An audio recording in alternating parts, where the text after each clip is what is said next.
Hey, what's going on? This is Ill Factor. Now, recently I've been getting and working on projects that have needed me to score music to video. And so I want to walk you through my process of doing that in Ableton Live. So let's dive right in. Okay, so before starting a project, I would normally have video incorporated into the project, and I'm going to show you how I do that in a second.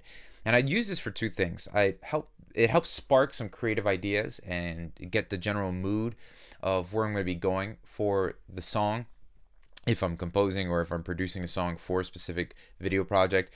And it also helps match tonality and everything to specific scenes for that video. So what I'm going to do is just I'm going to show you how I go about doing that. So let's go ahead and import a video file into the Ableton session. So go to your Finder and you're going to go ahead and select that file. And just simply drag and drop that into your arrangement window. Now, the reason why it needs to be in your arrangement window is because if you go ahead and drag a video file into your session window, you'll only have the option to play the audio of that video file. And you'll notice that when you do that, you get a dialog box that shows that video can only be displayed by video clips in the arrangement view. So keep that in mind. If you have audio from a video that you just want to extract the audio from, you can implement it into the session view. But for right now, I've just dragged that video onto here. Now, once you've placed the video in your arrangement window, you can just simply mute that channel so that you're not hearing the audio from that movie, and then you could hit play to play it back. And so it'll actually play back. Obviously, you'd hear all the channels that you do have playing at that moment. And so in order to see the video, just go to the view option in Ableton and go all the way down here to where it says video window. You can also use the hot key command or the short key command for that as well. And there you go. You could resize the video, make it accessible to you. And this is a really helpful tool, especially when it comes to composing. So typically for this project, I was getting ready to write for this campaign, producing a song for this game coming up. Well, it's currently out now, but at the time, it's called For Honor. It looks amazing. I actually can't wait to actually play it. So here is the vibe and the footage. And as you can see, as I scroll through the timeline, you get to see the different points of that video. So I'm going to show you a couple practical things I like to do. Now, I don't have to, if you're using Ableton to score to video, meaning that you're right, they gave you the video first and you're making the music match each scene or each moment. The warping option in Ableton makes it really helpful for that to happen, because you can actually warp the video and you would slow down the frame rate and things like that. It makes it really helpful to match music to video and vice versa. So just to give you an example, let me go ahead and play you a little bit of this, and I'll show you how I use the warping feature in Ableton Live of the video to make it fit into the right time. From these whispers in my head, my victory is clenching my bleeding hand. I know it's me. Okay, so there were a couple scenes that were happening here, such as like the fade into this, these aftermath locations that have been war stricken and things like that. So I want them to go a little bit slower so that at the initial hit, in certain impacts, maybe like the next 4 bars or so, it comes in at the right time. So what we can do is this. You could simply just double click that audio and it's unwarped now. And then what we do see there, the audio we do see are like sound effects and Foley and things like that. So I'm just going to hit the warp button and just say yes. Usually the audio that's given on the video isn't going to match the timing of your session. So simply just hit yes so that you can have more just control over what and how you're going to warp this. So I'm going to play this again. And I'm going to locate that on the bottom window here where I actually see this. And we're just going to click the beginning of this, and I'm just moving that, dragging it a little bit here so that as I start to move through frame rate, I can actually pinpoint when that frame changes. So for instance, here is this section here. That's when that scene changes. So why don't we just go ahead and stretch this a little bit.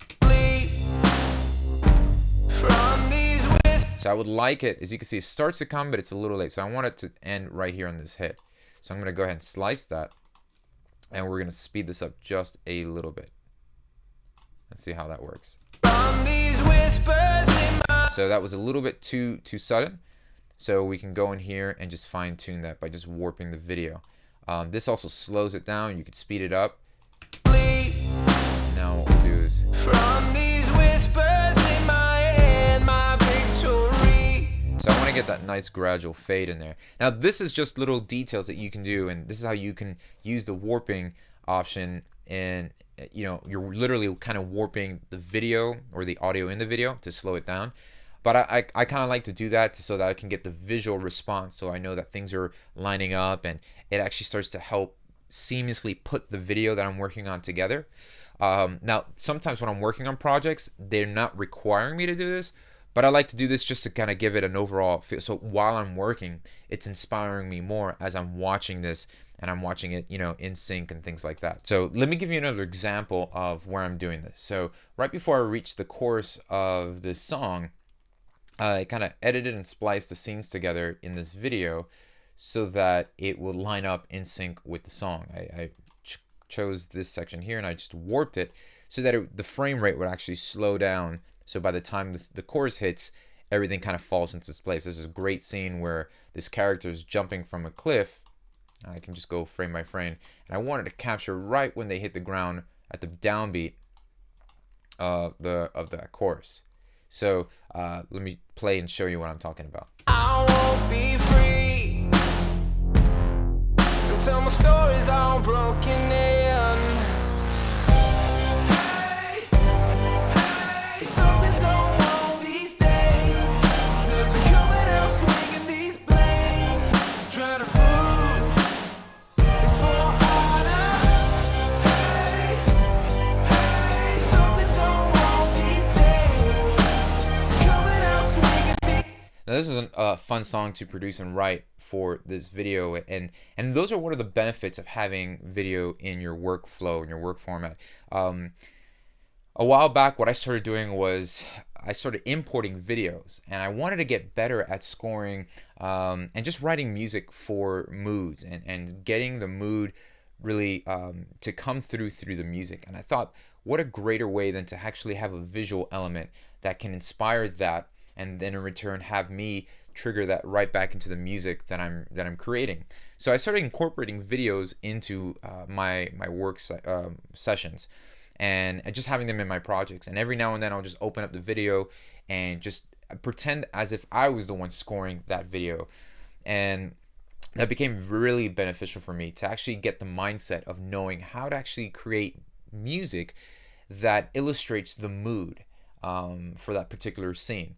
You know, in this case, we've got all these guys fighting around, so I just definitely wanted to get some grit and some angst in there. And so I wrote the lyrics that match that, and I put the vocals down, and everything was geared towards the mood that I was getting from that video. So one thing I want to encourage you to do is try this method. Just incorporate videos into it. You'd be surprised at how the art form of the video could inspire you to go in a specific direction that'll help kind of just give you a step back, a broader view of the creative process. So definitely encourage you to try doing that. Now, in an upcoming video, I'm going to be sharing with you 2 things that you can do to get your strings and other orchestral sound more realistic and overall more dynamic. So be sure to subscribe so you can stay up to date when that video arrives. Thanks for watching, and take care.